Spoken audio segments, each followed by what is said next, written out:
hopefully you can hear me.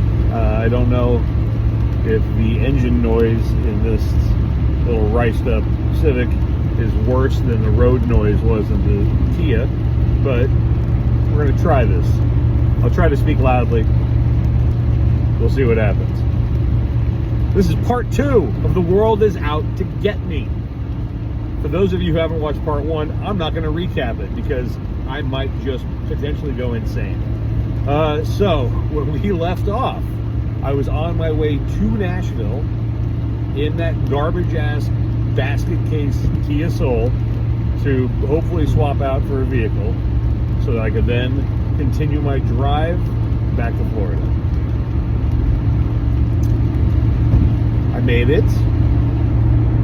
The only thing that actually happened to me, which was I did not expect, because none of the warning codes that I was getting was for blind spot monitoring, but I tried to change lanes once.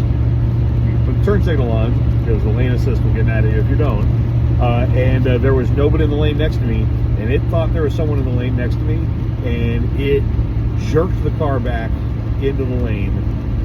And I was changing lanes to avoid a car in front of me that I was coming up on at a rapid speed, illegal rapid speed, and I was definitely following at a legal distance, and there was no one who was in danger whatsoever. But the car tried to kill me. Got to where were they going? Nashville. Got to Nashville, and pretty easy to do. The kid there was very good. Didn't catch his name at all. He swapped me out. I told him, I go, hey man, do me a favor. I'm a big guy. Please don't put me in something this size or smaller. So he came back and he goes, will a full-size pickup truck work? I'm like, yes, a full-size pickup truck will work just fine, and I'm going into a hurricane zone, so it might actually be preferable to a car. So they put me in a 4-door Dodge pickup that had 0 bells and whistles, including not even having CarPlay. The screen on the dashboard was like this big. It was an iPod controller. Whatever. And that's when my nightmare got worse. I know you didn't think it was possible. Well, you were wrong. So was I. Okay, so once I got on the road again and I was established and blah, blah, blah, blah, I knew I had things I had to do. So first thing I had to do was call Enterprise and make sure that I could drop the car off at the Orlando airport, even if they were closed, so that I could get my shuttle to take me back to this car, which was parked at the Renaissance Hotel offsite in Orlando. They have a very good park and ride there. If you ever needed to do that, I recommend them above anybody else that I have used, including the place that robbed me. Don't ask. So I then had to call the shuttle and make sure that they would come pick me up, even though the airport was finito. So I called Enterprise first, because obviously if that wasn't going to work, then I would have to, the shuttle, it really didn't matter. I realize now I should have questioned more, but they were just giving me the company line, which I realize now that's what happened. So I told them, hey, here's the situation. They said, oh, okay, well, here's the thing. The Enterprise office will be closed, but National will be open. And for those of you who don't know, National and Enterprise are the same company. It's like Acura and Honda. National is the up brand, whereas Enterprise is the lower brand. The way they describe it is if you're going to get a car from the airport, get National. If you're going to get a car from within the town or city that you're at, go Enterprise. So they were like, yeah, no problem at all. You can drop it off, and even if they are closed, you can just park it, and then there will be a drop box with keys. Have a nice day. All right, cool. I can dig it. So then I call the hotel, and they say, yeah, we can set the pickup. It's fine. Don't worry about it. We've got people that are doing the same thing you're doing. You're good to go. All right, cool. So I drive through the night, nod off multiple times behind the wheel, sleep, various places, and my arrival time went from like 5:30 in the morning to like 10 o'clock. I got people calling me, and you know, my boss is trying to text me and send me pictures of the secured place they did at the club. My ex-fiance is calling me to see if I'm okay, even though she's more in the path of the hurricane than I am. Anyway, long story. No one leaves me alone. The girlfriend's the only one who left me alone. Bless her heart. She knows I don't like being bothered while I'm driving. What happened? There was something that happened next. I don't know. Nothing happened after that. Whatever. I decided that what I'm going to do, I've got a bunch of like just loose crap that I threw into the vehicle. Because since I knew I wasn't flying, I took a bunch of stuff that I really wouldn't be able to bring on an airplane. I brought a toolbox, an old pair of boots that I could walk around in the hurricane here. I brought a rain suit, a motorcycle rain suit, in case I do need to go outside. High vis, so there's that. It's like little things here and there. But like I didn't throw them in a bag or anything, I just threw them loose in the trunk. So I realized that when I get to the airport, I'm going to like carry all this shit, and there's no way that was going to happen. So I make the conscious decision to change my route. Instead of going to I-75 all the way down to I-4 and then over to Orlando, I went I-75 to I-10 to I-95 to I-4. There you go. And I stopped by my place and offloaded a bunch of crap. Got back in the truck, head to Orlando, get to the airport, and there is a line of people trying to get into the parking lot garage to return their rental cars. And the airport operations people will not let them in.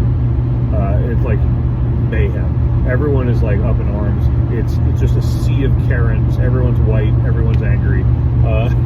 I unfortunately did not help the situation. I don't think I heard it. I didn't help it. I wasn't the voice of calm. I was definitely a they can go fuck themselves kind of approach to things. I essentially told the guy there, so here's what's going to happen. I'm going to leave this right here where I'm at and just leave my keys in it, and I'm going to walk away. And I have returned the car at that point. Oh, they're going to tow it. I go, hey, if you want to tow your own vehicle, that's your problem. I'm not responsible for it anymore. Definitely going that Louis C.K. joke, which if you know, then you know. So I even called. I was like, hey, by the way, you lied to me and you lied to all these people. There was like 20 people trying to return vehicles to Enterprise and had all been told the same lie that I was told. So, where am I at? Am I in Daytona yet? No, this is Orlando stuff. All right. I'm headed back to Daytona, obviously. So eventually they're like, you need to leave, and they're like, there was like airport security was showing up and the tow truck was showing up, and like they were forcing us off the property. So I told a bunch of the people, I'm like, hey, follow me. I'm just going to go to the closest Enterprise. I'm just going to drop the car off. No one followed me. I have no idea what anyone else is planning for. What they told me over the phone after the second time that I called was, oh, just keep the rental car. We'll modify it, and we won't charge you for it. You know, yada, yada, yada. To which I said, that's not going to work. I have a car in a paid parking lot here that I need to get my car back. Are you guys going to reimburse me for that? Oh, and are you also going to bring me back from Daytona to get my car and pay for all of that? Because if not, I'm not doing that. That's not what's going to happen next. So eventually I just called them up and I was like, hey, I found an Enterprise right around the corner from the airport. I'm returning the vehicle there. And the lady's like, all right, let me see what I can do for you. I said, no, you don't understand. I don't need you to see what I can do, what you can do for me. I need you to understand this is where the car is going to be, whether you like it or not. So she updated the system, and I think we should be okay. I don't know. I shot a quick video, walk around. There's no damage to the vehicle. Mostly gassed up. I did my job. And then I call the hotel, and they can't pick me up because I'm not at the airport. So I have to call an Uber, which luckily there actually was one. A Puerto Rican guy who's never been through a hurricane before, ever. So he was asking me, what can I expect? So in a 6-minute Uber ride, I had to like sort of give him the lowdown on what it's like being in a hurricane. Then I get to this car, and someone who works in the airport got a little door ding.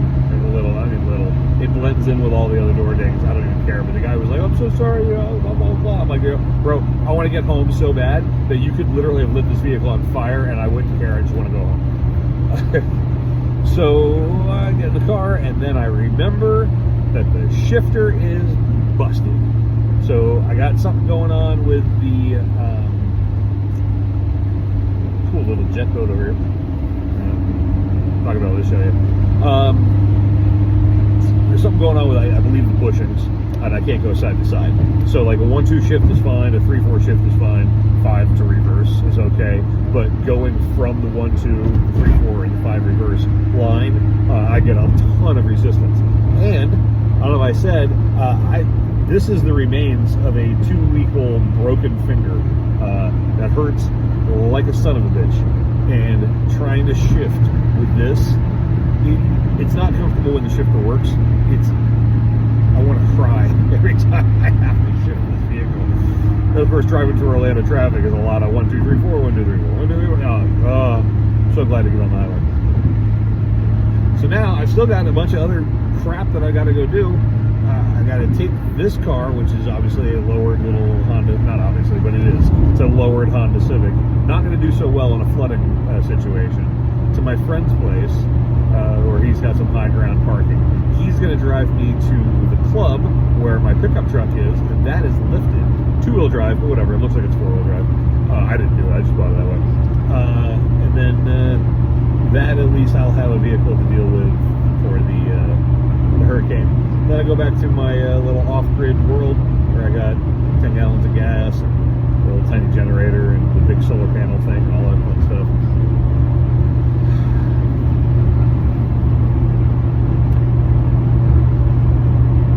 And we haven't even started with the real hurricanes yet. Like, it's drizzling, and there's sometimes it gets a lot of rain. But, ooh, boy, hopefully this is the worst part that happens, because I can't, if the hurricane is, oh boy, if this amount of frustration and not good continues, it'll be my last hurricane. I've been here my entire life. Also, I can't afford to wait for my club to be rebuilt again.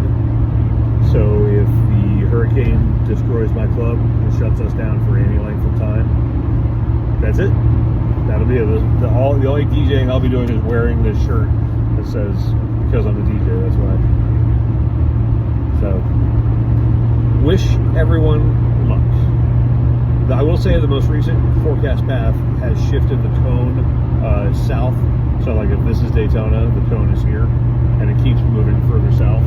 So we can just sort of hope. So there we go.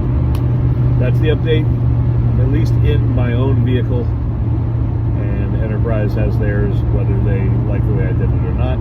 Their problem, not mine. All right, boys and girls, everyone have a good time. If you wear your seatbelt, wear your helmet if you're on a motorcycle, or if you have a helmet, just wear your helmet. If you're supposed to be outside only while wearing your red helmet, wear that helmet. And if you're ever at a strip club and they've got a DJ, make sure you tip them, because you never know what kind of nightmare they just had to deal with to get back to that club.